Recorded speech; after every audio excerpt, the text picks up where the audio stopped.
And now the good news. I'm Barbara Schreiner Trudell, and I am so grateful to be here with you tonight. Well, we've got some terrific stories for you. One of them is kind of surprising in many ways, and that is the legalization of marijuana and the positive effect of that. Oh, how's that for good news? So, in a landmark paper, economists have collected evidence on the societal implications of cannabis legalization and found it lowered the rates of suicide, binge drinking, traffic fatalities, and perhaps, ironically, cannabis use in teenagers. That's interesting. Now that recreational cannabis is available in 18 states, and I'm in Canada, it's across Canada here, it's legal, and medically authorized in 36 states in the US, concerns over the effects of widespread societal access are appearing as the motivation behind scientific research. Now, much of that scientific research has now been collected in a meta analysis of 36 different papers published between 2013 and 2021. And it shows that the societal impact of cannabis legalization has led to some significant positive outcomes. Who knew?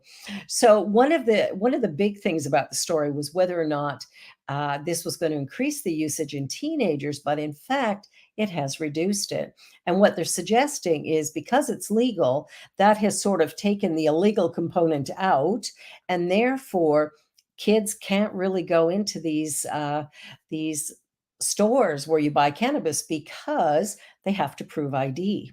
So there might be a little bit of a difference there. So one of the things they talked about was that in the study, cannabis legislation was found that during the period between 1999 and 2010 to be inversely associated with opioid overdose deaths. Although since 2011 to 2017, the analysis has changed, but perhaps marijuana and prescription pain medications are substitutes. So, a lot of people have talked about the fact that cannabis can help with pain. So that could be a good thing. So, authors found the legalizing marijuana for medicinal purposes was associated with 9 to 10% reduction in traffic fatalities, with larger negative effects on traffic fatalities included alcohol and, weekend driving and evenings. So, the good news is reducing suicides, reducing teenage use. You know what? Cannabis might be just a good thing in the long run. Who knew? All right, so going to the high seas. The UN Treaty for the High Seas finally drafted after 17 years of debate on language. And this is to ensure the conservation of species and their environment. A new UN treaty on the sustainable use and protection of the high seas has finally been drafted after a 2-week round the clock marathon of talks in New York. The agreed framework has overhauled the requirements of environmental impact assessments for natural resource extraction and set a universal standard for the procedure of conducting them and reporting findings. Furthermore, the treaty would grant the parties to the treaty the right to establish conservation zones and protected areas in international waters where no country would normally be able to enforce law. So the main efforts were carried out by the European Union, the UK, US, and China, and were rapidly accelerated through the summit in Montreal last year. However, discussions of the additions to the Convention on the Law of the Seas have been ongoing since 2004. So, among the work still to be done and will be to decide how marine protected areas in international waters will be established, managed, and the protections of them enforced. So there's still some work to be done, but this is a great first start that we can take a look at these waters, which of course are what sustain life in so many ways here. So this is really important work. So exciting news from the UN. All right, here's a fun story. Now, this one is, how a young man decided to become a mentor and then how that translated down the road. So, Pat O'Prey first met his little brother Jason back in 1984. He was 8 and Pat was 18. Now, They're now 46 and 56, and whenever they meet, they just pick up wherever they left off. The photograph that was shown there was in the Toronto Star in 1985, came together through Youth Assisting Youth. Yay! Great name, eh? An organization offering Big Brothers like mentoring programs, which still operates today throughout Toronto, pairing young adults age 16 to 29 with children age 6 to 15.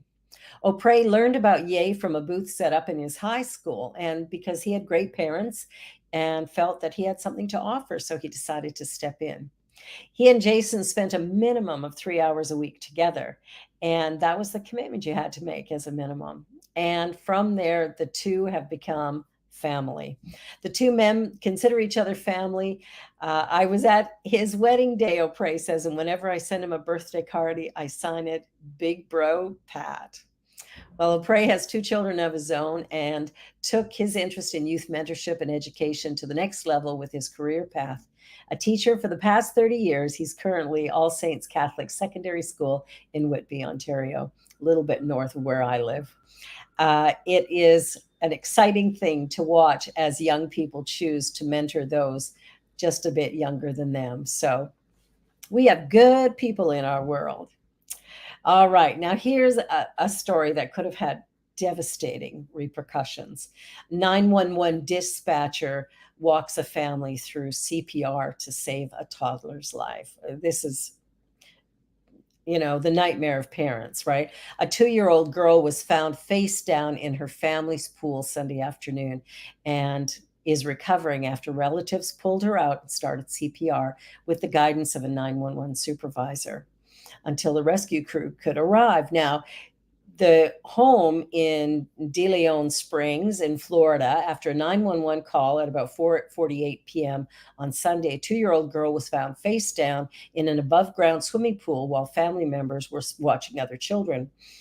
That family member jumped in the pool, pulled the toddler out. She immediately called 911 for help, telling the dispatcher that no one there knew CPR. So, while sending units to the scene, Thomas Eggers began giving CPR instructions over the phone. And by doing that, they actually saved this little child's life. So, as of Monday, she's in hospital and she's reported to be doing well, showing promising signs of a full recovery. Wow. CPR, I think every parent should take up baby CPR. It's really important. We never know when we'll need it. I took one when my youngest child was born, and sure enough, at about a year old, she was choking, and I knew exactly what to do.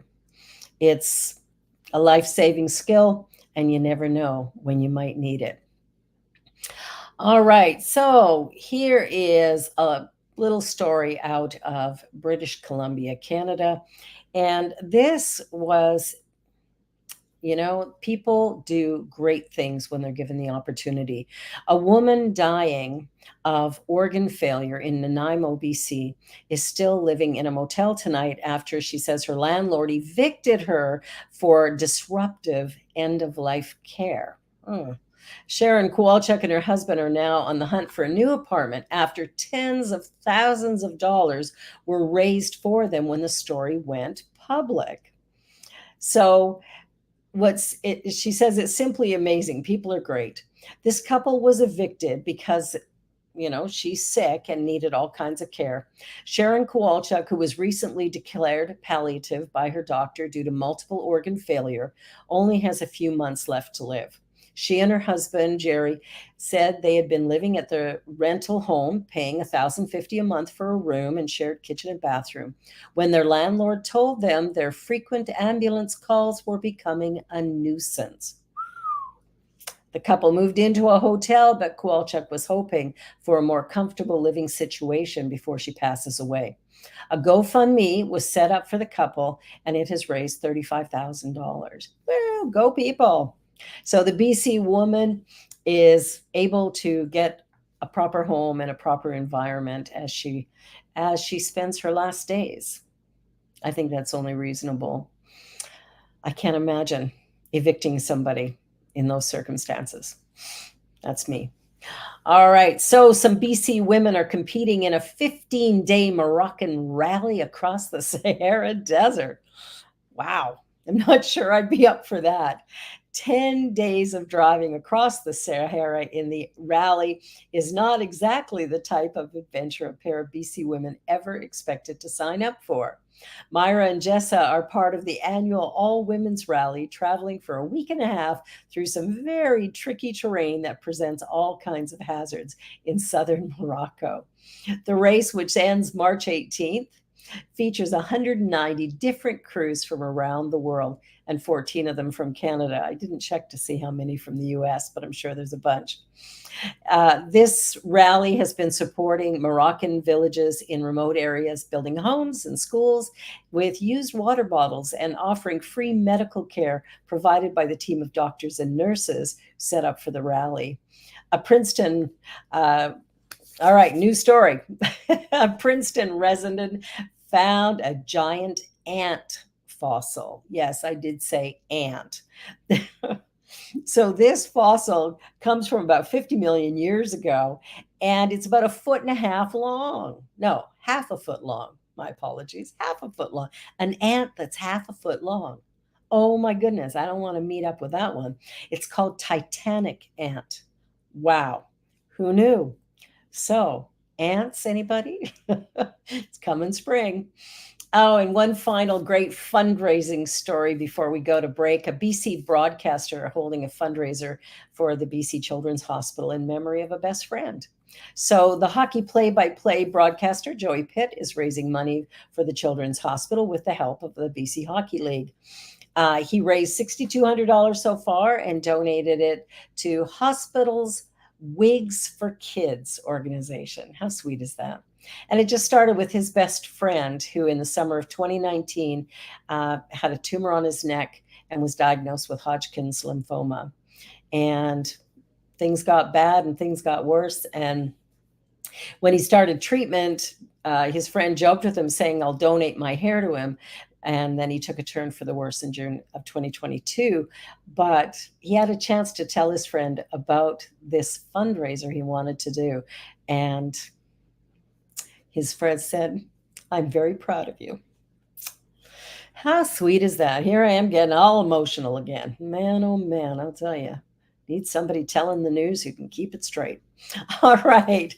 This is a fun, fun story. This student showed up dressed as her teacher on Superhero Day. Aw. An 8-year-old girl in Arkansas dressed as her second grade teacher on Superhero Day. R.E. Baker Elementary in Bentonville encouraged students to come dressed as your favorite superhero on the last day of Spirit Week. Her teacher, Jamie Day, who has taught at the school for 8 years, arrived to work that day to find her student, Caroline Carlson, dressed just like her. Day said for her to think that she wants to look like me and that I'm her superhero just because of what I do to get together with them each day, she said it really touched her heart. Caroline's mom, Courtney, said all week her daughter was saying, "I want to be like Miss Day. She's a superhero." So she messaged Day and asked her what she was wearing for Superhero Day. Day said she was blown away when she saw Caroline walk into the classroom wearing a denim jacket over a school spirit shirt with jeans. Caroline even asked her mother to curl her hair to match Day's curly locks. Day said that part melted her heart when she saw those curls and that she wanted her hair to look just like hers. Oh, it's so sweet, the stories that come. And little Carolyn said, "Heroes don't have to have a cape or mask to be a superhero. They're just trying to change the world." Ms. Day is a great teacher. She doesn't just teach us teacher stuff. She also teaches us how to be kind and responsible and to be a good leader. Carolyn said the biggest lesson Day has taught her is to simply spread goodness. Aww. And on that note, let's take a short commercial break. You're watching The Good News, and we'll be right back.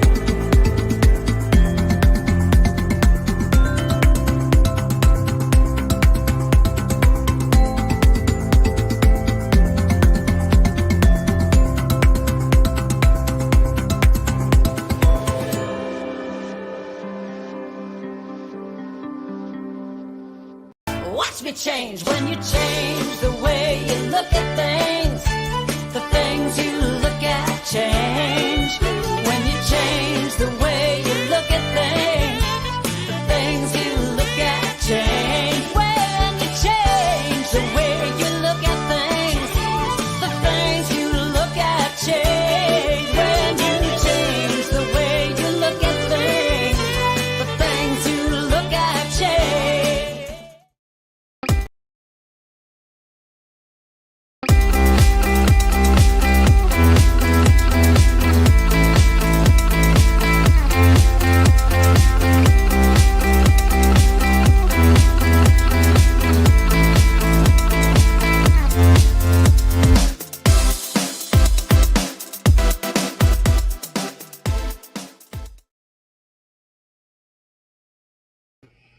And more of that good news. I'll tell you, we could use this 7 days a week, I think. There's so much good stuff going on. Well, Drew Drew Barrymore. Wow, that's not a hard name to say. So, trans influencer Dylan Mulvaney stopped by the Drew Barrymore show recently to discuss her ongoing TikTok series, 365 Days of Girlhood. Predictably, anti trans trolls on social media have been trying to turn the heartwarming chat into a faux scandal, but Barrymore's fans are pushing back. Mulvaney's project has seen her posting videos every day for the past year, documenting the first year of her transition. The series culminated Monday in a live variety show at New York's Rainbow Room, making the 1 year anniversary of Mulvaney coming out as trans. This is very personal for me, Barrymore said, welcoming Mulvaney on Monday's episode of her show. In a world where we're all trying to figure out who we're supposed to be, the risk, the bravery. She went on to ask Mulvaney about the advice she was given by trans icon Laverne Cox, and about how she deals with negative and transphobic responses to her content. She said, there's so much hatred directed at the trans community right now, Mulvaney said. It's everywhere. And I think the greatest weapon that I can contribute is trans joy and comedy and talking about hard subjects and really intricate moments of transition, and try to let people in to see that I'm not a monster. I'm not somebody that is trying to do anything but be myself and be happy. Later in the interview, an emotional Barrymore knelt in front of Mulvaney, and the two embraced as Mulvaney slid down to sit beside the host on the floor for a heart to heart about how they both deal with negativity. Thank you for joining me on the floor, Barrymore says. The floor always feels safe. Safer. It does, doesn't it? So after a commercial break, Barrymore told Mulvaney how much she loved watching her journey. I think there's always a way to be taught and educated, to open minds, and there are those who can, and I think you have that gift. It was truly a lovely moment. And of course, things blew up after that. But I think we stop there and we go, you know what? Yay, Drew Barrymore. Yay, Dylan, for being you, and for all of us to just honor that. I live in my lane, in my life, in my journey, and you live in yours. And I should not be judging how you choose to live yours. So great message all the way around. All right. Well, the Oscars. Well, now the Oscars were something else on Sunday night. I got to say, it's a big switch from a couple of years ago when we hadn't seen a Black actor win anything, and there was a lot of controversy around that. And now all of a sudden, the diversity is epic.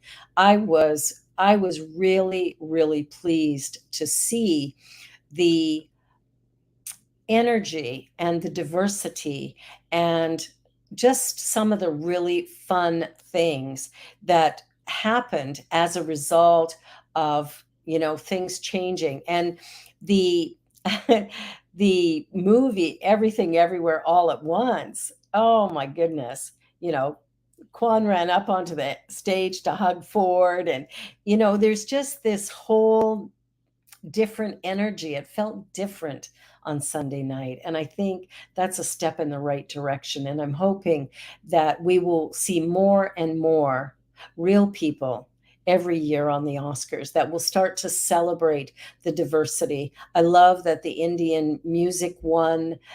All the music was so beautiful and so wonderful, but it was so great to see that group, to see the actors that were with just the whole energy. I got to say, I liked it. I liked it. I mean, I went to bed early. I couldn't stay up all night, but I really did like what I saw.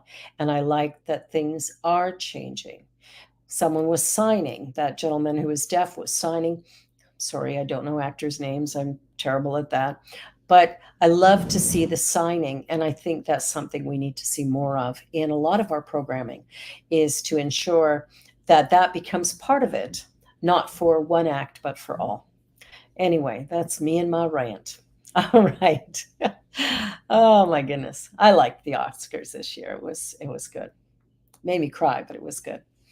All right. So, a 27-year-old Dutch person finds a 1,000-year-old medieval treasure using a metal detector. How cool is that? So, this young man from the Netherlands recently fulfilled to what seemed to be his destiny by finding an extremely rare hoard of gold jewelry from the High Middle Ages.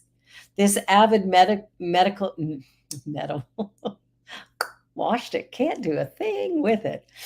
Avid metal detective since the age of 10. The 27-year-old's all grown up now and a professional historian. He discovered this treasure back in 2021, and it's been hard to keep it a secret for 2 years while the National Museum of Antiquities cleaned, dated, and identified the objects. It consists of 4 decorated gold pendant earrings shaped like crescent moons, along with 2 pieces of gold leaf that fit together, and 39 small silver coins, which date the treasure back to the years 1000 and 1250 CE. Wow. It was very special discovering something this valuable. He said, I can't really describe it. I never expected to discover anything like this. The 39 small silver pennies, as the coins are called, give a clue to the date when the treasure find was buried in or shortly after 1248. And the museum stated small pieces of textile found with the pennies indicate that they were wrapped in a cloth or a bag. Wow. The jewelry is around 200 years older than what the museum's saying. It must have been a cherished possession. Northern Europe is rich in silver mines, but gold was much rarer at the time. So cool. And firefighters. So we just love firefighters. So this firefighter lures a trap dog off the ice using treats and then lifts him up a 10-foot wall. Patience, bribery, laughter, and a heck of a bicep muscle were all needed to rescue a helpless dog trapped after falling 10 feet into an ice covered pool. The Michigan Animal Shelter Pound Buddies received several frantic calls on March 7th about a dog trapped in the old water filtration pond. The pond was frozen over, but with water clearly sloshing about over the ice. How long until the 60-pound husky plunged through? Well, that was anyone's guess. Pound Buddies called in the fire department, which arrived within minutes to rescue the pup. And it shows Lieutenant John Krieger climbing up the wall, gains the dog's trust with a treat, and then carries him up and out of the place. So finally, the timid dog came in for more of the scratches, allowing him to reach the dog's collar, and then all that strength brought him to safety. Oh, it's so sweet. Little doggies. And speaking of doggies, here's a refugee story out of Afghanistan. This dog, man, was away from its owner for a long time. The Afghan refugee who was living in British Columbia was finally reunited with her dog Lucky after 10 months. Escaping Afghanistan at the time was important, but getting the dog and a cat back was a little harder work. It took some time. And the SPC International said that when he arrived in Vancouver at the international airport, the anxiety, trauma, and everything became a thing. And when they put him into foster care, they had some challenges because this dog can open a door. How cool is that? So Lucky is very, very funny. A big, goofy dog, has no idea how big he is. He thinks he's a lap dog, and he loves to play. He loves toys, and he loves to open doors. So he's been bordered in Portland, Oregon, and is now back with his owner. And it was a very tearful, tail wagging reunion with friends, and they're back together. How beautiful is that? You know, our pets become our family. They're not they're not separate from us. They are our family. They are a part of us, and we fall in love with them. And just being separated is tough. And I know I've got a little dog, and I've got two cats, and they're getting up there in years. And I know the day's going to come when we're going to have to part ways. The good news is something we do every week, and I just want to say that I'm grateful to the Good News Network, goodnewsnetwork.org, and the LGBTQ uh, positive messaging and sunny skies for providing this content that we use for the show. And I'm really grateful to be able to do this. I will be back next week, and then Reverend Robert will be back at the end of the month to take over the reins yet again. The idea of good news is so important. And in this teaching, one of the things we do is we stand up and we're counted. We stand for justice and equity. We stand for inclusion and diversity. We stand for the fact that we're all one. And what's really good news is we're seeing more and more in our world today where people are starting to really speak out to honor, respect, admire, and work with one another. My whole joy in life is cooperation, collaboration, community, and connection. All the C's. As we come together in those things, we begin to create a world that works really for the highest and best good of all concerned, not just for people, but for animals, for wildlife, for the seas, for everything. And that's what we covered in the show tonight. All the good news about the earth that we live on, the universe that we're part of, and the family that we are connected to. Thank you for watching, and I look forward to seeing you again next week. And that's the good news. Bye for now.